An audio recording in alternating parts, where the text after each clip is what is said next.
For Oasis Audio, I'm Wayne Shepherd. Happy to have on the line with me today Ross Lawhead, who is the author of The Realms Thereunder.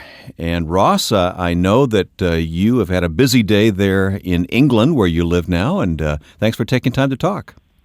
Yeah, no problem. Happy to do it. Now, you're a writer, of course. You do many other things as well, but you've been a house mover? Is that what's been going on in your life? Yeah, that's right. Yeah, full-time house mover for the last 4 days or so. Never an easy task, I know. Never an easy task. No. Yeah. I think I've lived in most parts of Oxford now, which is quite nice. Okay, is that where you are, Oxford? That's where I am. That's where I've been for the last 21 years. Well, with apologies to Mark Twain, you are a Midwestern Yankee in King Arthur's Court, aren't you? Yeah, absolutely. Feels very much like that a lot of the time. I still have most of my American accent, so I'm not fooling any of the natives over here, even still. But it feels very much like home. Well, how did you come to live in England? It was because of my dad and the research he was doing for his books. At the time, he was finishing off the Pendragon cycle and starting on the Song of Albion trilogy. And he felt that he could get more of the feel of the place he was writing about if he was actually living near there rather than in Lincoln, Nebraska, which is where he was before. Mm-hmm.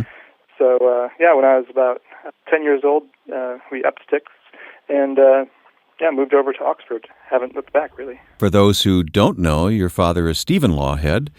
That's right. Well-known writer, a fantasy writer, and now here you come with this book. Now, you've worked together with your dad on some books, though.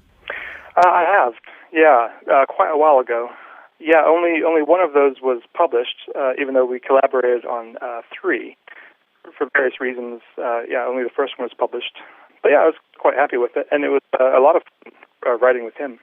But not only writer, but artist as well? Yeah, we also did a short graphic novel, 8-page graphic novel, which we both wrote, and then I went away and did the pencils on that. Then turned it over to another team of artists who did their stuff. It made me look good, basically. Then rubbed out everything I did. Okay. So, all right. Well, tell me how you got started with the artwork. The artwork. That's just something I was always doing. Just as a kid, as long as I could hold a crayon or a pencil or something like that, I was always scribbling something. And that's the best parts of my school career was sitting in the back of the class. Drawing pictures of Batman and that kind of thing. And so it was just kind of strange. I mean, I never set out to have an artistic career, and it's not something I'm really pursuing at the moment. When you're a freelance artist or writer, you go where the work is, and that was my first commission, was to do that comic book. Thinking back to you sitting at the back of the class, you're giving a lot of parents hope right now. You know that, right? I hope so. Yeah, it's lonely back there sometimes. You don't get a lot of support. Or a lot of affirmation for drawing superheroes in your textbooks. But you've always had this creative bent? Oh, yeah. Yeah, I mean, the most fun I ever had was folding bits of paper over and, writing words in them and drawing pictures. Yeah, from before I could speak, I always knew I wanted to be a writer and a drawer. So, that's kind of the path I went on, and that's where I am today. Well, talk to me about the world of fantasy writing. Obviously, you grew up with it, but here you are now. Talk to me about that. Yeah, well, I feel sometimes a little bit like a fraud in that I'm not a huge fantasy reader, and my perspective on what I'm writing, and also what my dad's written as well, I think, is something that we share, is that there are a lot of fantasy elements, but there are far more historical elements to the sort of things that he writes, and I've started to write as well. Even though my new series is more fantasy-oriented, there's a ton of history in it, and, historical fantasy, really, if you like. They're based mostly on real myths, the things that I use, or, real supernatural creatures that have a whole lore of, in the last 100 years or so, certainly, but then, even sort of prehistoric times, people have been telling stories about fairies and giants and knights and all that kind of stuff. I've tried as much as possible to mix those historical elements into my writing as possible to give it a real kind of weight and a continuance of the stories that were told in the past and the stories that we're telling now in fantasy. Well, even as I hear you talk about that, I'm thinking about the fact of where you live. You live in Oxford. Yeah. And, I mean, you have to be conscious and draw upon that. I mean, the great tradition of Tolkien and the rest. I mean, it's pretty amazing.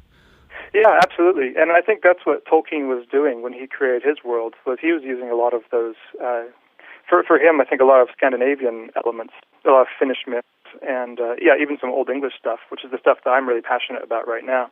That all got thrown in there as well.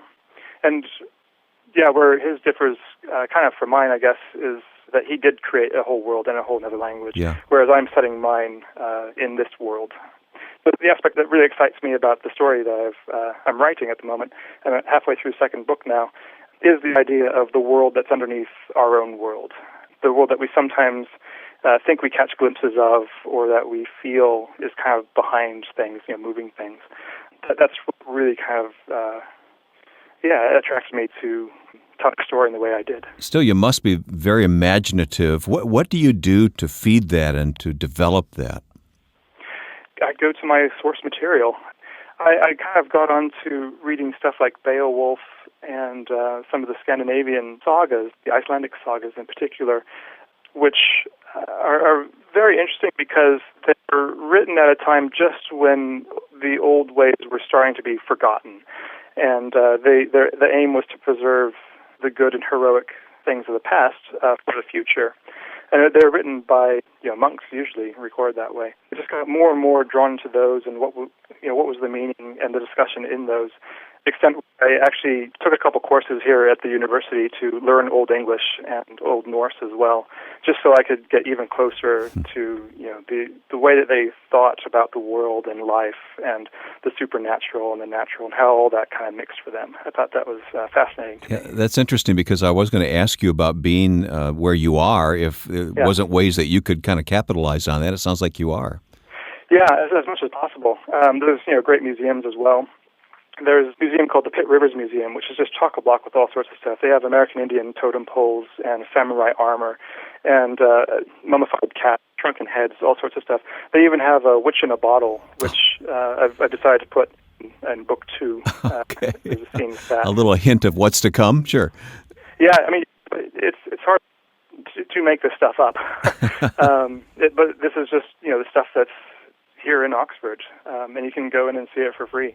And like I said, there are courses, all sorts of history courses, language courses that you can take advantage of. So it really is the ideal place to come for fantasy, because there's so much in this city that's fantastic. Of course, now we have the Realms Thereunder in audio form as well, and you've mentioned the second book. Is this going to be a trilogy? Yeah, it's going to be a trilogy. The publishers insisted on it, so I decided give them a trilogy. Yeah, I mean, the book itself has got a strange history of different sort of variations.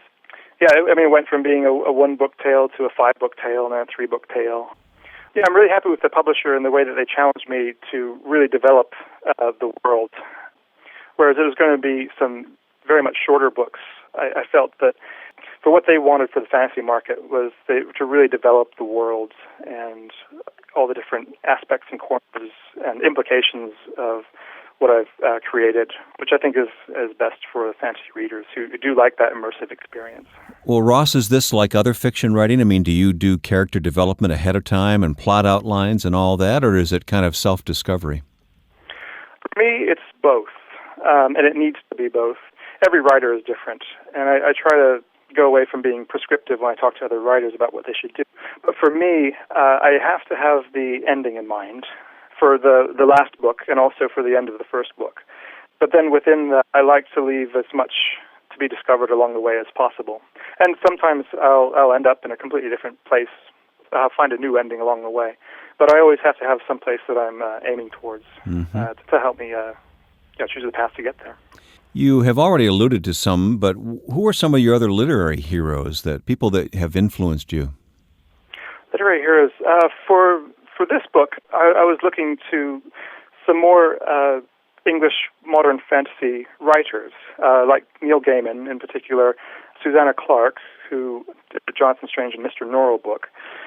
Sergei Lukashenko, who did the Day Watch and Night Watch books. Those were quite interesting. And up from that, no real direct influences apart from all the other Old English Anglo-Saxon myths I was reading. And who are you writing for? Who do you have in mind as you write, Ross? It's me. My audience is basically me, and so I'm trying to cram the books full of things that would excite and surprise me if I was reading it for the first time. That's a tall order and a tough audience to please, isn't it? Yeah, I'm finding it's very hard to please at the moment. I hope it pays off, but we'll see. How about the discipline of writing for you? I know it's different for each writer, but what are some of the things that you find work for you? It is to be disciplined with your time and to establish a routine as much as is possible with a kind of creative work. I mean, the sterling example has been my dad, who, we call the machine. He just goes in to his office at 9 o'clock, comes out at 5 o'clock, and he's got his word count. And that comes, he says it comes from his days working in a magazine where you have to write and you have to deliver, or there are dire consequences. So I've tried to follow that example as much as possible. Yeah, take a day off when you need to, but not to be too indulgent. There has to be something in the genes, though, too. I mean, it can't be just observing others. It has to be something innate in you. I suppose. Yeah, if you want to put it like that, that's how it feels sometimes. It's not up to me being a writer. It does feel like something that is in my DNA, in my atoms and molecules. No one goes into being a writer to make lots of money. There are much easier and quicker ways of making money than writing books for a living. But yeah, I do love it. Ross, I know you're particularly fond of the poems in the book. I want you to talk about that for a moment. The poems were kind of fun.